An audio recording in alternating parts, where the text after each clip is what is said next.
తూర్పుగోదావరి జిల్లా కోరుకొండలో గంజాయి ముఠాకు చెక్ పెట్టారు పోలీసులు. అడ్డదారిలో అందనంత దూరానికి వెళ్దామనుకున్న ఆ యువకులు అడ్డంగా బుక్కయ్యారు. పట్టుబడిన 5 యువకుల్లో ఒకరు సాఫ్ట్వేర్ ఉద్యోగి కాగా మరొకరు మెడికో, మిగిలిన వారు వెల్డింగ్ పనిచేస్తారు.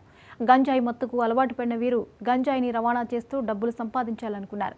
చింతపల్లి ఏజెన్సీ నుంచి గంజాయిని రవాణా చేస్తున్నట్లు డీఎస్పీ శ్రీకాంత్ వెల్లడించారు. పోలీసులకు అందిన పక్కా సమాచారంతో జంబుపట్నం రోమ్ సిటీ వద్ద పట్టుకున్నామన్నారు. వీరి వద్ద నుంచి కేజీ 700 గ్రాముల గంజాయి, 3 సెల్ ఫోన్లు, నగదు, బైక్ స్వాధీనం చేసుకున్నామన్నారు. ఇకపై గంజాయి అక్రమ రవాణా చేస్తే కఠిన చర్యలు తీసుకుంటామన్నారు డీఎస్పీ శ్రీకాంత్.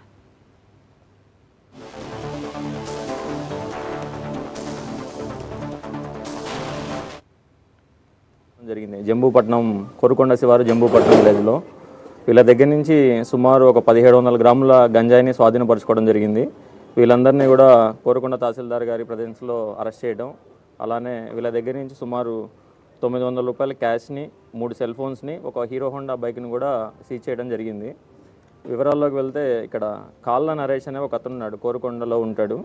అతను అప్స్కాండింగ్లో ఉన్నాడు ప్రజెంట్. మా దగ్గర కూడా ఇతని మీద డీసీ షీట్ ఉంది. ఇతను ప్లస్ గంటివాడ లోవరాజు, ఇతను కూడా టాపీ పని చేస్తూ ఉంటాడు అనమాట కోరుకొండలో. వీళ్ళిద్దరూ కూడా సులభంగా డబ్బులు సంపాదించాలనే ఉద్దేశంతో జలసాలకు అలవాటు పడి అల్లూరి సీతారామరాజు జిల్లా చింతపల్లికి వెళ్ళి డిసెంబర్ మాసంలో సుమారు ఒక 2 కేజీలు పర్చేస్ చేశారు. కేజీ 2000 రూపాయలు చొప్పున గంజాయిని. తర్వాత వీళ్ళకి తోడు గోకరకొండ నరేంద్ర, ఇతను వెల్డింగ్ వర్క్ చేస్తూ ఉంటాడు కోరుకొండ. కామెశెట్టి చరణ్ కుమార్, ఇతను శ్రీరాంపురం రాజానగరం లిమిట్స్లో ఉంటాడు. గోలికొండ చంద్రదుర్గ, ఇతను కూడా శ్రీరంగపట్నం కోరుకొండ. నడిపల్లి అంజిసాయి, శ్రీరాంపురం విలేజ్ రాజానగరం.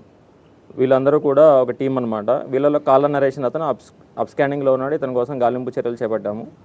ఈ నలుగురు కూడా ఈరోజు జంబుపట్నం దగ్గర ఈ కొన్న గంజాయి ఏదైతే ఉందో దాన్ని పంచుకొని మళ్ళీ ఫర్దర్గా దాన్ని చిన్న చిన్న ప్యాకెట్స్గా అట్లా మార్చి అమ్మాలనే ఉద్దేశంతో పంచుకోవడానికి రెడీ అయ్యారు. సో మాకున్న ఇన్ఫర్మేషన్ ఈగిల్ టీమ్స్ ఫామ్ చేసామని చెప్పాం కదా, ఆ ఇన్ఫర్మేషన్ బేస్ చేసుకొని వీళ్ళని అదుపులోకి తీసుకోవడం జరిగిందండి. వీళ్ళు జస్ట్ ఇలా పంచుకోవడానికి రెడీ అయ్యారు. ఫర్దర్గా ఎలా ఏంటి అనేది, వీళ్ళ ప్లాన్ ఆఫ్ యాక్షన్ ఎలా ఏంటి అనేది ఇన్వెస్టిగేషన్లో తెలుస్తుంది. Kameshetti Charan Kumar some medical kind of work చేస్తుంటాడు ఇతను, కామెశెట్టి చరణ్ కుమార్. ఇంకొక అతను మేసన్ వర్క్, వెల్డింగ్ వర్క్. ఒక అతను సాఫ్ట్వేర్ ఎంప్లాయీ ఫ్రమ్ హైదరాబాద్, గోలికొండ చంద్రదుర్గ. ఓ 4 వ్యక్తుల్ని అదుపులోకి తీసుకోవడం జరిగింది జంబుపట్నం